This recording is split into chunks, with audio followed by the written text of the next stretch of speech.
അവൻ ശരിയല്ല ജോർജെ, ഒരു തികഞ്ഞ കള്ളൻ. ഞാൻ അവനെ പണ്ടേ തഴഞ്ഞതാ. ഇത്രയും കൂർമ്മ ബുദ്ധി ഉണ്ടായിട്ടും താൻ അവനെ വെച്ചുകൊണ്ടിരിക്കുന്ന എനിക്ക് പിടികിട്ടാത്തത്. തനിക്ക് എന്നെ മനസ്സിലായില്ലല്ലേ? മനസ്സിലായി. നമ്മുടെ ഇല്ലില്ല, തനിക്ക് എന്നെ മനസ്സിലായിട്ടില്ല. നമ്മുടെ കേട്ടാലറിയാം താൻ എന്നെ മറന്നു. സാരമില്ല, ഞാനൊരു ക്ലൂ തരാം. ഈ ബാഗ് തനിക്ക് ഓർമ്മ കാണും. ബോംബെയിൽ വെച്ച് ഞാനിത് തന്റെ മുമ്പിൽ പലതവണ തുറന്നിട്ടുണ്ട്. തുറന്നപ്പോഴൊക്കെ ഇതിനകത്ത് പണം ഉണ്ടായിരുന്നു. ഇപ്പൊ ഓർമ്മ കിട്ടുന്നുണ്ടോ? സൂരത്തിൽ രത്നം തൂക്കി വിൽക്കുന്ന തന്റെ ഒരേ ഒരു പാർട്ടി സെക്രട്ടറിയുടെ... ഓ, വിക്രമൻ, ബോംബെ വിക്രമൻ. ഞാൻ അങ്ങനെ തന്നെ മറക്കൂ? ഈ പെട്ടി മറക്കൂ? നമുക്ക് ഇരുന്ന് സംസാരിക്കാം. കേന്ദ്രം പറഞ്ഞാ പിന്നെ മോന, ഇപ്പോഴാരെ അകത്തേക്ക് വിടണ്ട. ആ വക്കീലിരുന്ന് ബഹളം വെക്കുന്നുണ്ട്. അയാളെ പിടിച്ച് കെട്ടിയിട്. ഞാൻ വന്ന് കയറിയതും പെട്ടെന്ന് കണ്ടപ്പോ വിക്രമനെ തിരിച്ചറിയാൻ താൻ കുറച്ച് സമയമെടുത്തു. ഒരു ബോധക്ഷയം അല്ലേ? എനിക്ക് പെട്ടെന്ന്... സാരമില്ലടോ, താൻ ബോധം കെടാൻ പോകുന്നതേ ഉള്ളൂ. തനിക്കൊരു ടിക്കറ്റ് ഉറപ്പാ. ഈ ബാഗിലെ പണവും ഉറപ്പാ. എനിക്കിവിടെ ഇത്തിരി മീൻ പിടിക്കാനുണ്ട്. ഞാൻ ചൂണ്ടയിടും, തന്നെ ഞാനതിൽ കോർക്കും. നല്ലവണ്ണം കടിച്ചു പിടിച്ചോണം. ബാക്കി ഞാൻ ഏറ്റു. വയ്യ ജോർജെ, കഴിഞ്ഞ മാസം വിജയവാഡയിലായിരുന്നു. ഒരു ചെറിയ കുതിര കച്ചവടം നമ്മുടെ MCRന്റെ കൂടെ 1.5 കോടി മറിഞ്ഞു. അല്ല, വിക്രം എന്ന് പറഞ്ഞത് സൂറത്തിലെ ശ്യാം നിവാസ് മിശ്രയുടെ... തനിക്കിപ്പോഴും എന്നെ മനസ്സിലായിട്ടില്ല. ശ്യാം നിവാസ് മിശ്രയുടെ വിക്രമൻ ചത്തിട്ട് കൊല്ലം 4 താൻ സൂക്ഷിച്ചു നോക്കിയേ. ആ വിക്രമനാണോ ഞാൻ? ആ വിക്രമനെയല്ല ഞാൻ. ആ പേര് ഞാൻ മാറ്റി. പുതിയ പേര് ഞാൻ ഒരാളോട് പറഞ്ഞിരുന്നു, നമ്മുടെ പൂച്ചക്കണ്ണനോട്. അവനത് തന്നോട് പറഞ്ഞില്ലേ? അതോ അവനെ താൻ മറന്നോ? ഞാനും താനും പൂച്ചക്കണ്ണനും ചന്ദനത്തടികളും 4-5 കോടികളും നമ്മുടെ ലോറികളും, നമ്മൾ എന്തൊക്കെ കളിച്ചടാ എന്റെ ജോർജ്. അവനിപ്പോ എവിടാ ആ പൂച്ചക്കണ്ണൻ? അതൊക്കെ ആ സമയത്ത് നമ്മള് അന്ന് വിക്രം നമ്മുടെ കൂടെ... പിന്നെ ആരാടോ തനിക്കും പൂച്ചക്കണ്ണനും നക്കി തിന്നാൻ കോടിക്കണക്കിന് പണം മറിച്ചത്? ഈ വിക്രമനൊന്നും മറക്കില്ല. രേഖകളാ, തെളിവുകളാ ഇതൊക്കെ. അതാ പറഞ്ഞത് ഈ രാഷ്ട്രീയ കുപ്പായം തനിക്ക് ചേരില്ല എന്ന്. തന്നെ കാണാമെന്ന് എന്നെ വേണോടോ തല്ല. സൂക്ഷിച്ചോ, കളിച്ച കളി മറന്ന് കളിച്ച് നല്ലവനാവാൻ നോക്കിയാൽ ഈ വിക്രമന്റെ സ്വഭാവം മാറും. തന്നെ ഞാൻ ജീവനോടെ മുതലേക്ക് ഇട്ടുകൊടുക്കും.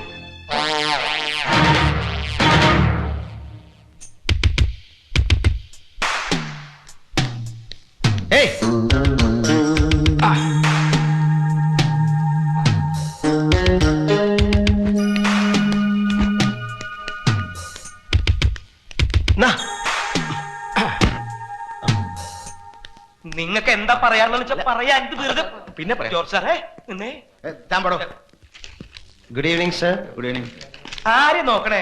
പറ, എന്നോട് പറ.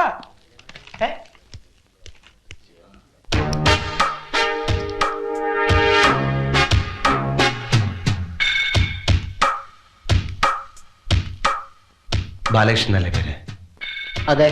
ഞാൻ പോലീസ്, സ്പെഷ്യൽ പോലീസ്. താൻ അവിടെ ഇരിക്കേ.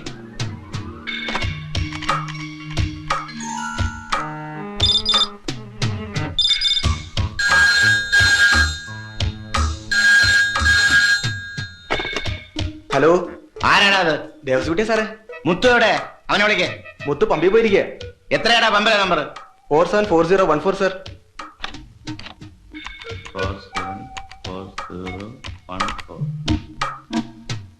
ആ, മുത്തു ആണോടാ? അതെ. നീ ഉടനെ അച്ചായനെ തപ്പണം.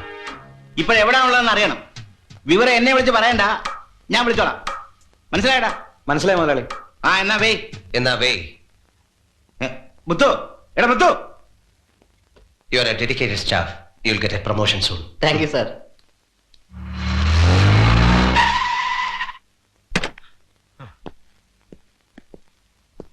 ജോർജ് സാർ ഫോൺ ചെയ്തിരുന്നില്ലേ? ഞാൻ എന്താ ചെയ്യേണ്ടത്? അച്ചായൻ ഷെൽട്ടറിലേക്ക് പോയെന്നാ വിവരം കിട്ടിയത്. അത് മുതലാളിയോട് പറഞ്ഞല്ലോ. അങ്ങേര് ഷെൽട്ടറിലുണ്ടാ? എന്നാ പിന്നെ എനിക്ക് എന്തിനാടോ ജോർജ് സാറിന്റെ സൗജന്യം? എന്നെ സഹായിക്കേണ്ടത് അച്ചായനാ. അച്ചായനെ കണ്ടാ എനിക്ക് ഇത്തിരി ധൈര്യമായിട്ട് ശ്വാസം വിടാം. അല്ല, വക്കീൽ എന്തിനാ പറഞ്ഞത്? അച്ചായൻ അവിടെയെങ്കില്ല, ഞാൻ വെറുതെ പറഞ്ഞതാ. താൻ വെറുതെ പറഞ്ഞതാണെങ്കിൽ ഞാൻ വെറുതെ കേട്ടതാ. അങ്ങേര് തന്റെ മുതലാളിയുടെ കുടുംബസ്വത്തൊന്നല്ലോ. താ പോടോ. വക്കീല, അങ്ങനെ പോയാലെങ്ങനാ? മേൽമെന്ന് കൈയിട്. അല്ല, എനിക്ക് മുതലാളിയോട് സംസാരിക്കണം. അല്ല, കാര്യം പറഞ്ഞിട്ട് പോയാൽ മതി. അങ്ങനെ വേണമെങ്കിൽ പോണ്ട.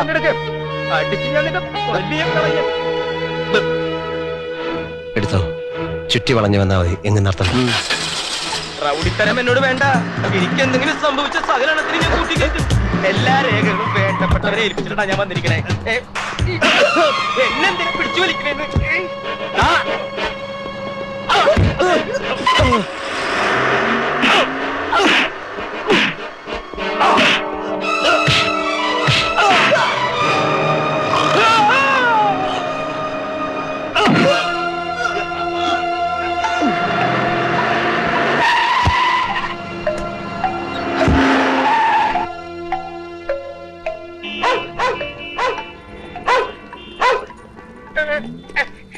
എന്നെ വിട്ട് ദൈവം ചെയ്തെല്ലാം നായിക്കിട്ട് കൊടുക്കരുത്. അയ്യോ, വെച്ച് പുഴുങ്ങിക്കൊടുത്ത നായക്ക് വരെ തന്നെ വേണ്ട. മിണ്ടരുത്. മിണ്ടിയ ചവിട്ടി നിന്റെ LLB എടുത്ത് ഞാൻ പുറത്തിടും. അഴിക്കട്ടോ? കഴിക്കേ. ശരാ, എന്തത്? എന്നെ ഇങ്ങനെ അൾസേഷൻ ആക്കരുത്. ഇതിന് മാത്രം എന്ത് തെറ്റാ ഞാൻ ചെയ്തത്? ഇരിക്കണോടെ. നിങ്ങൾ ആരാ? ചവിട്ടും ഞാൻ. കുരക്കണോ? കുരക്കാൻ. എന്താ മനസ്സിലായില്ലേ? കൊരക്കാൻ.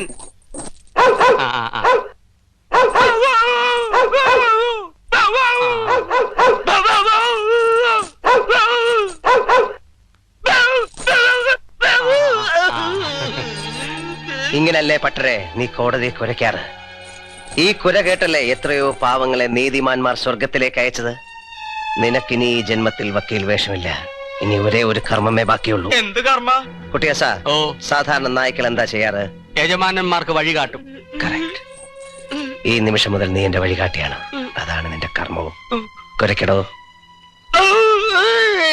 കരയാനല്ല പറഞ്ഞത്, കുരയ്ക്കാൻ. കുരയ്ക്കടോ.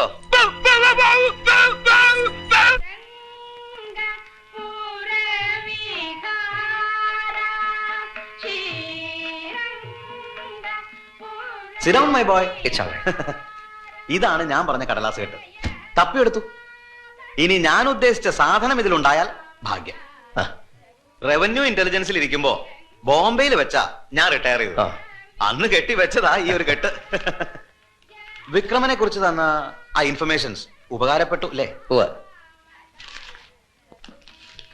ഇതല്ലേ സാർ വിക്രമൻ എന്ന് ഉപയോഗിച്ചിരുന്ന brief case? Exactly, you made it. ഞങ്ങളുടെ നോട്ടപ്പുള്ളി ആയിരിക്കുമ്പോ ഈ ബാഗ് അവന്റെ ഒരു ഐഡന്റിറ്റി ആയിരുന്നു. ഭാഗ്യം അവൻ ഇതിനകത്തുണ്ടെന്ന് തോന്നുന്നു. ആ, ഞാൻ പറഞ്ഞില്ലേ, അന്ന് വിക്രമനെ ബോംബെക്ക് അടുത്ത് ഒരു ബോട്ടിൽ വെച്ച് ഞങ്ങൾ പിടിക്കുമ്പോ അതിനകത്തൊരു പാർട്ടി നടക്കുകയായിരുന്നു. എല്ലാവരെയും വരി വരിയായി നിർത്തി ഒരു തെളിവിന് വേണ്ടി അന്നെടുത്ത ഫോട്ടോയായത്.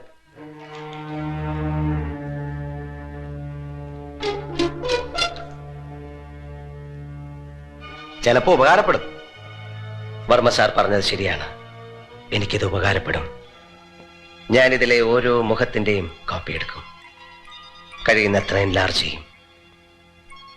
എന്നിട്ടൊരു പ്രത്യേക മുഖം ഇതിലുണ്ടോ എന്ന് കണ്ടുപിടിക്കും. എന്ത് തരം മുഖം? 2 പൂച്ചക്കണ്ണുള്ളൊരു മുഖം.